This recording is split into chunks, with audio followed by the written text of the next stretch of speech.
Diego Model VP. Naku, lakad mo tatang, lakad mo tatang! Normally.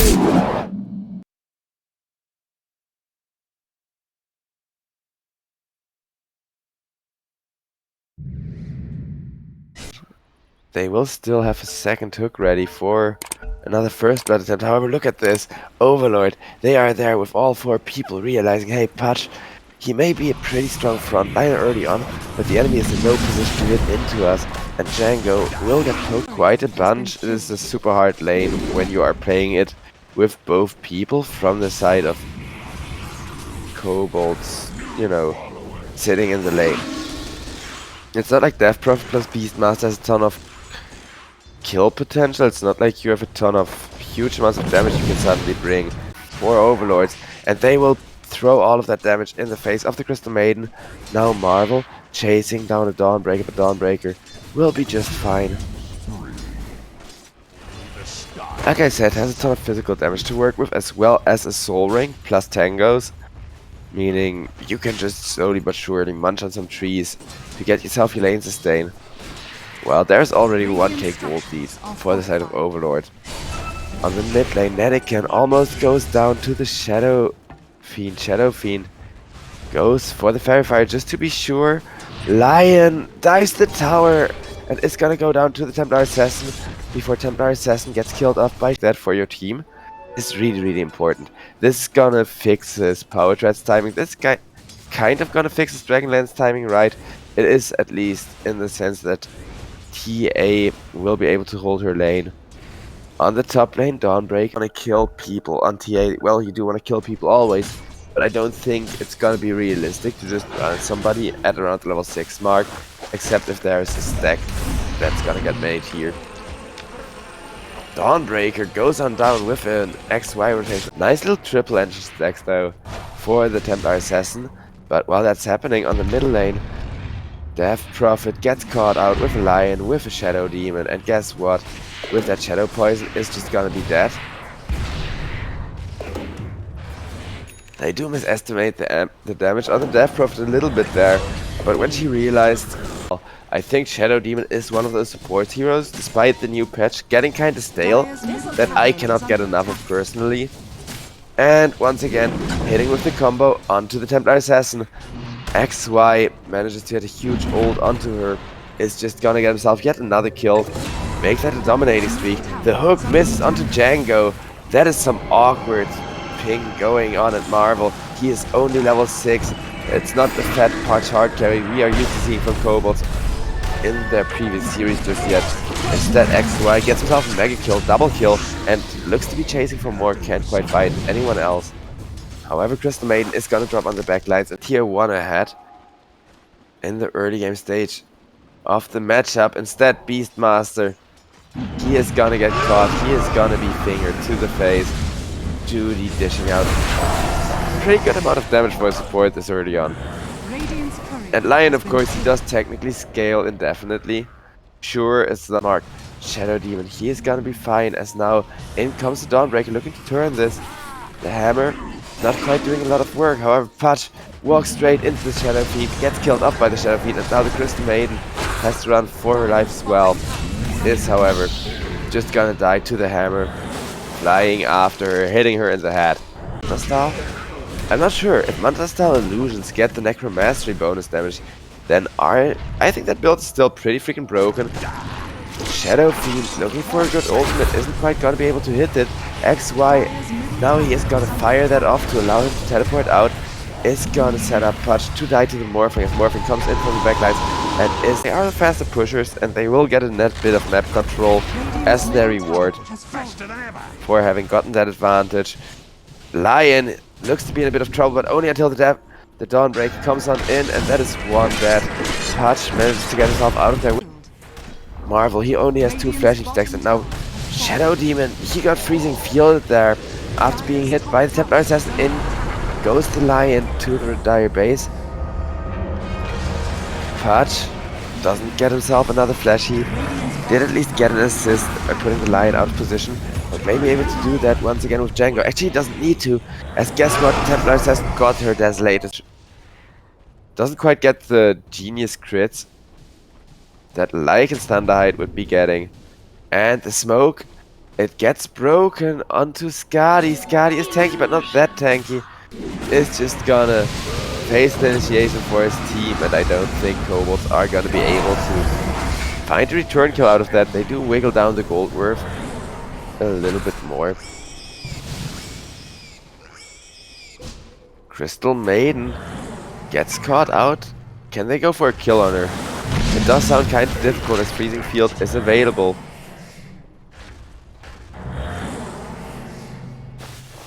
Crystal Maiden. It's always the kill you don't look at. Marvel on the putt dies elsewhere. Now Crystal Maiden is gonna go on down. And the follow-up kill will be the 360 landing damage, meaning over 300. Coming into the team fight. And a good amount of heal too, right? Patch, no need to Solar Guardian him though, says the Dawnbreaker. Just gonna run him down with the Desolator, and even with the Flash Heap getting activated, Patch is still gonna go down quite quickly. Nice pickoff though, being made to happen by Netican there. Morph, as he gets vision, is just gonna kill off the Templar Assassin. Has a Montestar of his own to help with the refractors, as Morph is just one right-clicking machine gun. Down goes the Beastmaster, who couldn't find a good war. And yeah, this is how KOBOLDS fall apart. If you just answer their wacky strats, if you know which hero to place, are just hitting super freaking hard. Look at that, that is a Patch with the extra damage getting hit by that Marvel. He is almost gonna go down. In comes the Beastmaster Roar. Shadow Fiend will be the target. He has a double damage rune. In comes the Dawnbreaker. And it will be a Death Prophet going down with a little bit of help from the Morphling. Shadow Fiend does die for that. Hook back, coming out from Morph onto Skadi. They will not get Skadi, they will zone back Netican, leading with his reflections, but look at the damage that Dawnbreaker is taking. Dawnbreaker will be the one to go on down. Double kill for Netican here. As it is 10k gold lead for the side of Overlords, and it's not quite gonna be enough for Status Resistance is a very good answer to the Shadow Fiend right-click build. So that's the thing. Crystal Maiden gets one shot once again. Well, not one shot, but one comboed, I guess, by the Dawnbreaker. She's just gonna sacrifice her own health to get even more damage. Paired up with that Desolator. Hook off the mark, and Shadow Fiend is gonna go to work with that Presence Effects buildings. This tower, it's gonna have 3 whole armor. Just getting melted. Down goes the lane of Rex. Maybe not quite the whole lane, as Dawnbreaker will get caught. Hook out onto the Death Prophet. Means Death Prophet is gonna die right off the bat though. And Dawnbreaker, guess what? Buys back ults right back into her team. A lane of Rex down. Netican getting hooked to safety, but how safe is it really, as Dawnbreaker just thinks on in for the follow-up with the spin. Is gonna get another kill. 70 seconds, no Templar Assassin, even with the buyback on Death Prophet. This one is gonna be hard. As long as you still got that Aegis on the Morphing for 3 minutes, just keep on pushing. If you get 2 lanes of Rex and then 1 remains standing or something through a slow push that takes 2.5-3 minutes, it is still worth it for the side of Overlord. Overlord, they will just kill off the Patch once more. Patch forced to immediately buy back. Down goes the Death Prophet. And they make it look so easy with this hugely fat Shadow Fiend. Plus a Morphling coming in. Morphling now has Satanic finished up. They will get the second lane of Rex to crumble. And Overlord, while kinda low on everything, are still very much able to continue to push it. They want to force things here. Shadow Fiend, he gets hooked back. That could become a bit of an issue, but guess what? Shadow Demon is there with the save, and that's gonna be a dieback on the Patch XY. It's got purge of everything this mate does to him, and it's gonna survive. Morph with Monster of its own, showing just how fast he can attack against Netican. Refracts is what Refracts says the Morphling. That's an awkward disconnect. That is a really awkward disconnect. But it looks like, yeah, GG is just gonna get called, and I don't think it would have mattered. No buybacks available in 20 seconds. You could have just had the Mega Creeps. You could... Hell, in probably 30 seconds you will have the Ancient anyways, so before TA and... Bloodseeker. Choose your hero.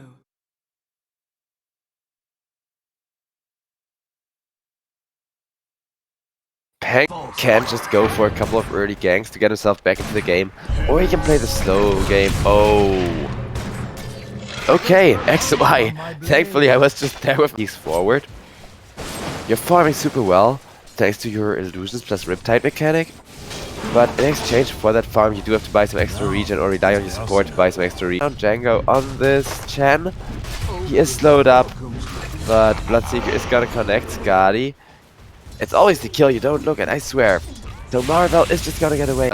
You know, in the morning, with a sunrise. I can't not look at George's autumn sunrise. Meanwhile, XY will kill off Marvel.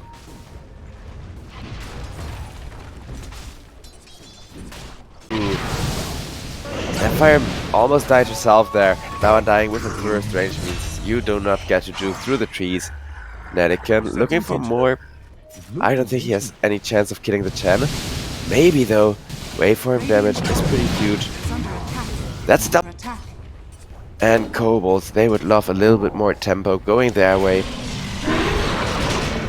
When instead Underlord are once again gonna be the aggressors. They are gonna turn onto Marvel. Kill off the Bloodseeker, make sure the position 1 is gonna stay entirely shut down. If the position 2 is already this scary, I can kind of do the Bloodseeker's job for him for a while. Down goes Django on the Chen.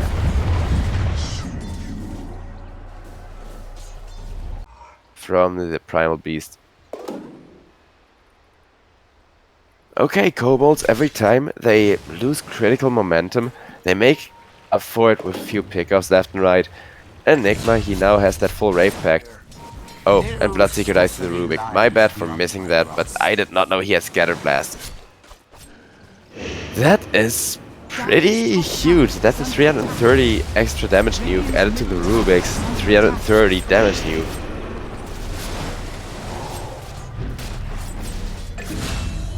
See, that is one very easy to miss kill we did get on camera. Morphling just getting you down from near full health. Primal Beast, he forgot that he accidentally gave Rubik Thunder plus the Different Blade available. All his damage potential is there too. On bottom lane, the Naga Siren getting pulverized up, getting focused fired by everyone, but will get the ultimate out. XY, sorry for your own thunder they say, but it will still set up 2-3 kills with the surround and cancel it at the perfect timing too. And they are deep on the high ground. Is there gonna be a follow-up? The Enigma comes in looking for the black hole, but all he finds is pain. He will find a one-man black hole onto the Rubik actually. Just a sliver of HP. Rave Pact doing a good job of keeping him alive. Pango has to sacrifice himself for sniping that kill once again for Overlord. Who, if they 2-0 this, will improve their chances of the payoffs a great deal. Undying gets caught by Netican with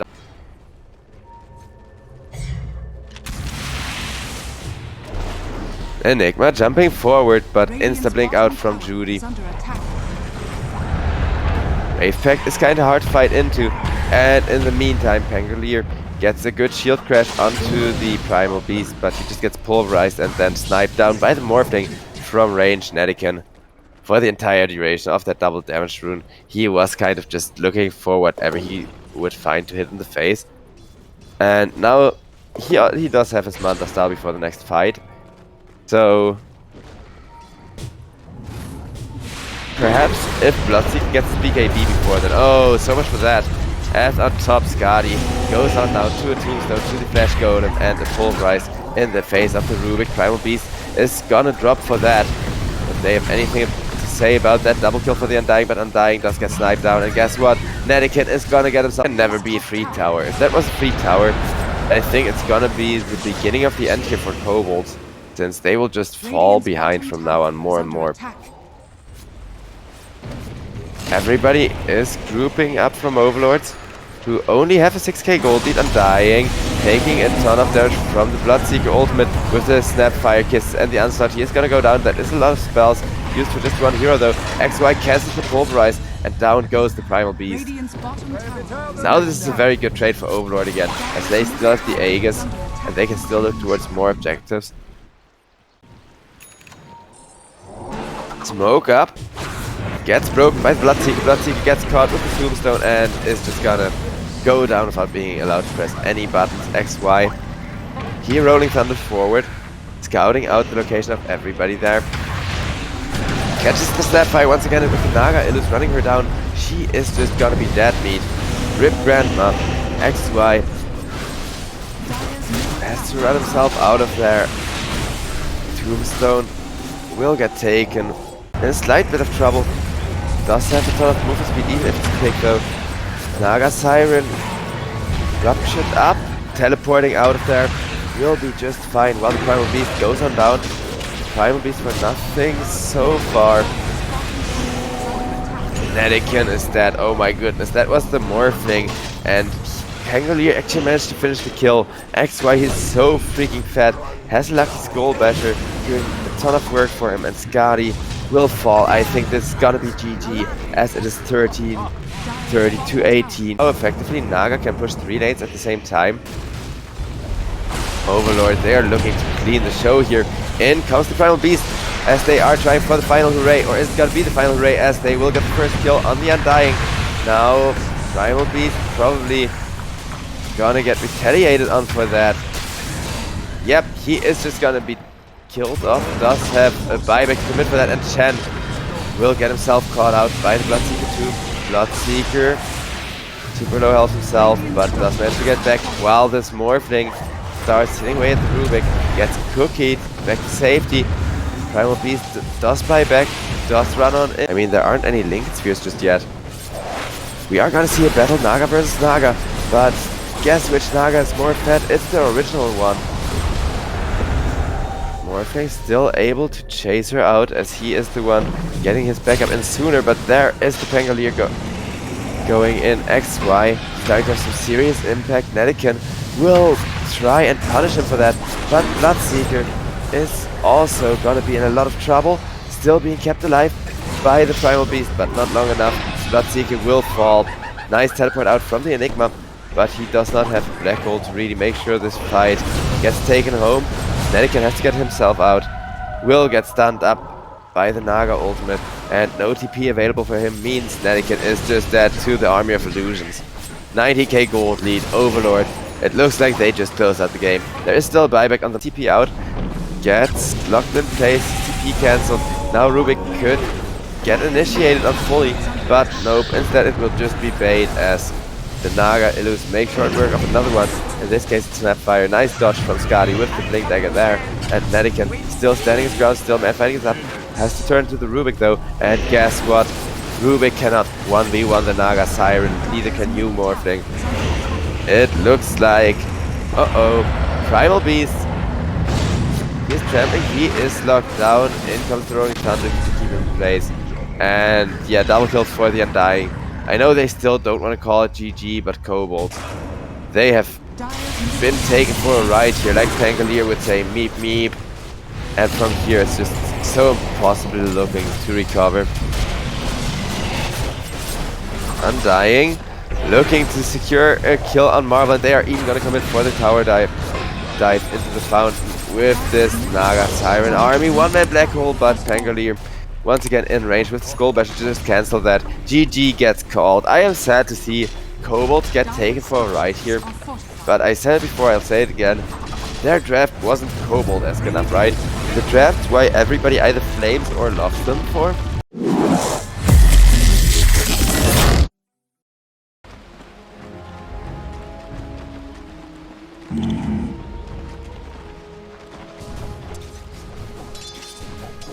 Right.